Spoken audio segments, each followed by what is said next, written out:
Joined on Chamber Amplified now by Amanda McGee. She is the director of the Findlay Municipal Airports. Amanda, thank you for joining us today. Good morning, Doug. Thank you for having me. I appreciate it.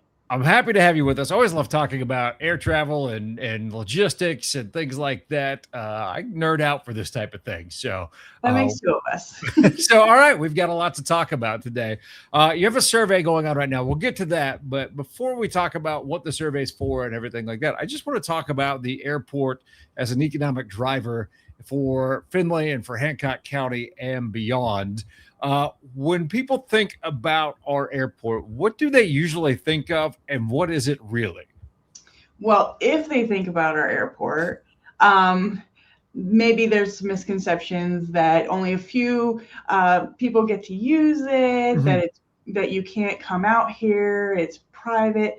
None of those things are true. This is a public asset. You absolutely can come and hang out with us. We love to welcome people and teach them about aviation. We love bringing up the newest generation of aviators as well. So definitely put us on your calendar if you haven't. But this airport is actually a huge economic driver that I don't know if people actually realize the impact that the airport has. Actually, so I know you guys always see planes maybe flying overhead every now and then, things like that, maybe not know what's going on, but a lot of those planes are bringing in executives and cargo and other people here to do and conduct business in and around Findlay and surrounding areas. So fun fact, Doug, in 2013, the ODOT Office of Aviation actually conducted an economic impact survey of this airport. And they established in 2013, that was many, many years ago now. It's hard to believe how long it's been now. Yeah, I hate to think of it that way. But way back then, this airport contributed to over $19 million into this economy here. That's huge. That's huge. So I really like telling this airport story. I really like people coming out, and I definitely like bragging on this airport and its impact. So yeah, thanks for asking that question. Yeah, it's definitely not an insignificant number. And I think people might be lulled into a sense of, it's marathon executives, which true, you do see marathon executives come out there. They have their hangar out there and everything. Wow. But the cargo one is one that caught me off guard. And I think we had talked about this years ago. It's something you saw more of an uptick here in just the last 6-7 years. Let's talk about the cargo aspect of the municipal airport, because that's one that I think that flies under the radar. Pun intended. Not even an unintended pun. I intended that pun. I love it. Yeah. So we get a lot of on-demand cargo. So from what I understand, that it is cheaper to fly in cargo at the drop of a dime than it is to have these factory lines stop. So we do often get cargo for surrounding companies in the area. Whirlpool is a big one. We do see a lot of Whirlpool cargo, but we also handle precious cargo. And what I mean for that, this airport has seen patients come through here that are either going to the nearby facilities in the area, or we've been part of something called Angel Flights. If you haven't heard of them, please look them up. They're a great organization, but these are pilots that are volunteering their time and their gas money to fly patients to treatment facilities that may not have the resources to do otherwise. So we get to be a part of that, and that's pretty special. And even more so, we see a lot of organ donation going on here as well. Teams from all over, surgical teams from all over will come here, be able to retrieve those precious organs and take them in an expeditious manner to their intended recipients. So that's really special for us. We are honored to be a part of that. That is awesome. And what the craziest part to me is this is all done. It's a pretty busy municipal airport. It's all done without an air traffic controller, which just blows my mind on how that works. And actually, if you could explain a little bit how it does, because I kind of get it, but how do people share the skies when they're coming and landing and taking off from the airport?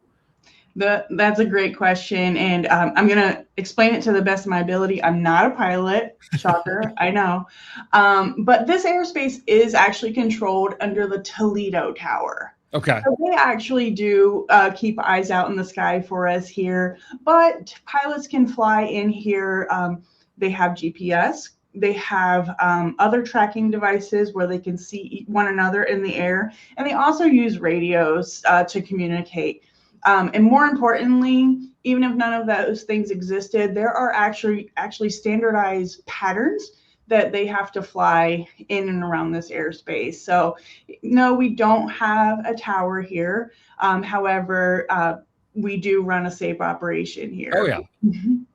I know, like, people can land at all times. I've seen the Right. lights turn up very early in the morning. And sometimes in a previous life when I was working in radio and getting in at early hours, those would be coming on. It was always interesting to see. We talked about how this can be an economic driver for area businesses. Like you said, Mhm. you get that they need that instant delivery and to keep the lines running. That's a big thing. It's also an economic impact for the city itself in terms of fuel sales, which is another thing that I don't think people think about a lot. But because there's so much traffic coming in and out, it's essentially a gas station for people. That's exactly right. We have two types of fuel that we retail here at the airport. Jet A, which is similar to a kerosene in viscosity, and then or diesel, excuse Mhm. me. And then we also have 100 low lead, and that's similar to maybe a gasoline. So we boast that we are one of the cheapest fuel options in this area, actually, which does draw a lot of people to us. We're not contracted with a specific vendor, so we're able to shop around for those cost savings for our customers.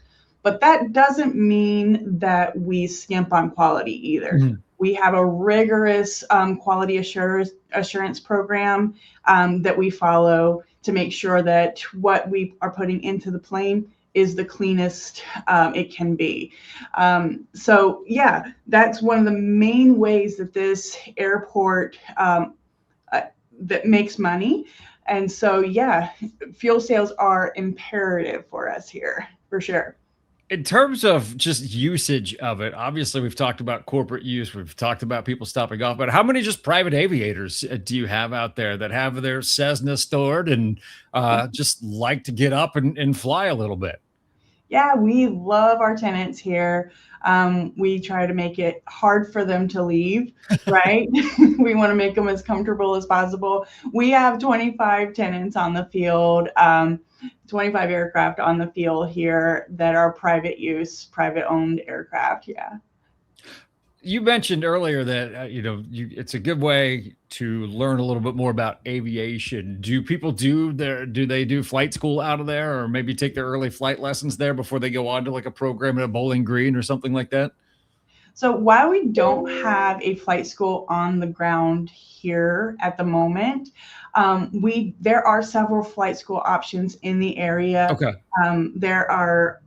But what we do offer those flight schools are two lovely, gigantic runways that are really wide, really long, and they don't have to make that hard choice on how they're going to land. They can land safely in any kind of wind direction Mhm. because they have several options here. So we do get a lot of people that are doing what's called touch and goes. They literally will fly in, shoot the approach to land, and then they will touch the runway and then continue and take off again.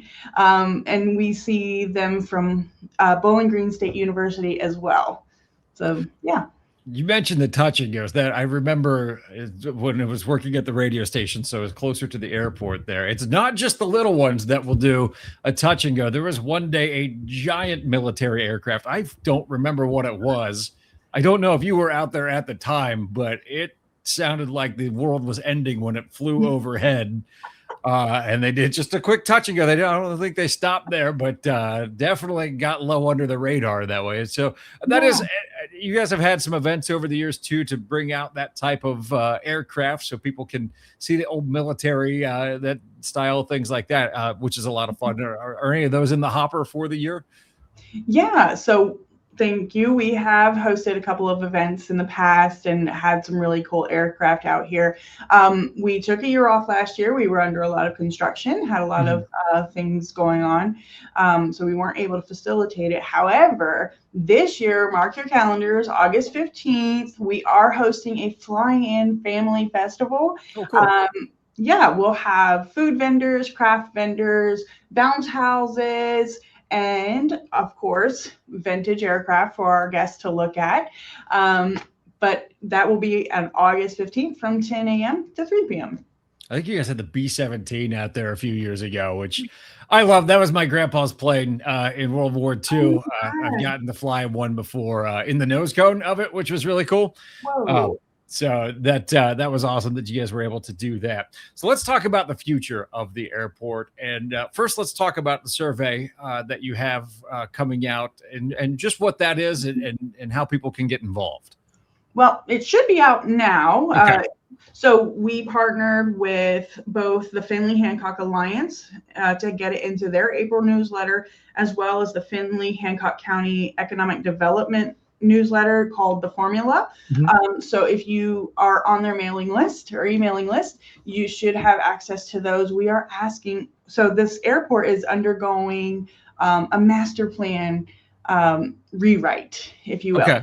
We had a master plan and that we have done all the things and brought those all to fruition. Now we need a new one, right? So we are being very thoughtful as we march through this process. And in doing so, I want to hear what the needs of our stakeholders are. I want to hear from businesses in and around the area of how this airport can better be positioned to serve them.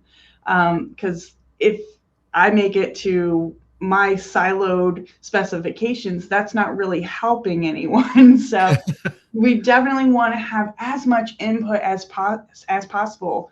So I really want encourage people to get involved via the survey, but even more, there will be public meetings being held in the city as well as at the airport in the future. So be on the lookout for those opportunities as well. So definitely take part in the survey, especially if you're in the business community. I think you'd be well served to do that. I'm really excited about the future of air travel, and not just from the macro lens. I think, even to smaller communities like ours, there are going to be some cool things coming down the pipeline in the next 10, 15 years that are going to seem very out of the Jetsons. And really is going to make it easier to get to a Columbus or a Detroit. We've talked a little bit about it. I know you've talked to our youth leadership group about it as well, but what do you see coming down the pipeline in terms of things like that? Yeah, so the buzzwords right now are AAM, which stand for Advanced Air Mobility, right? And so actually, I don't think you'll even have to wait 10 or 15 years. All right, that's good, because I'm not getting any younger. Those aircraft are in the air now. They are in their beta testing phase. In fact, down in Dayton, Joby is already got manned drones in the air that are testing these technologies out. But we want to position airports like Findlay to be able to handle that kind of traffic, because think of it like a taxi, if you will. Yeah. So instead of having to make that long drive up to Toledo or maybe fight through traffic all the way to Detroit to catch a commercial flight, you can come to your local airport, Findlay Airport, park your car, get on one of these manned drones that will act as a taxi and take you to those hubs like Detroit and or Toledo. So we are very much interested in that. I am keeping my finger on the pulse as those technologies progress, for sure. It's great that it's happening, like the testing's happening down in Dayton. It's not too far from home here. But to your point that it's already happening, I think I just read a news story where one of the first taxi flights from New York to LaGuardia, from like lower Manhattan to LaGuardia or whatever, has taken place. It only took like 10 minutes. I'm not sure how long of a drive that is, but I feel like it's longer than 10 minutes. I'm sure, yeah. And then in the Summer Olympics in 2028, I believe they have air taxis lined up to service that, which I think will be a really good proof of concept. But I just love the idea of anything that we can do here in Findlay that connects us more quickly to a Columbus, to a Detroit, even Cleveland or Cincinnati, depending on what the range of these things are, is going to be great. Not only for just catching a commercial flight, but I don't know if I want to go down to a Cincinnati Reds game and don't particularly feel like making the 2.5-hour drive to find parking and everything down there. Seems like a fun option. That's right. Yeah. Very much so. There you go. That's me looking ahead to the Jetsons. So again, if people want to take part in the survey, where are the places they need to be looking for that? They need to be looking at the Findlay Hancock Alliance newsletter, as well as the Formula, which is the newsletter that the Findlay Hancock County Economic Development Team puts out every month. Very good. And Amanda, if people just want to learn more about the airport in general, if they want to stop out and see, or what's the best way to schedule something? Yeah, please just stop out and see us. We are always welcoming. But they can either call the airport at 419-422-4182, or they can email us at airport@findlayohio.gov. Definitely worth checking out. There is definitely more going on there than I think a lot of people realize. So make sure you get eyes on it. It's pretty cool. Amanda, thanks for joining us on the podcast today. Oh, thanks for having me, Doug.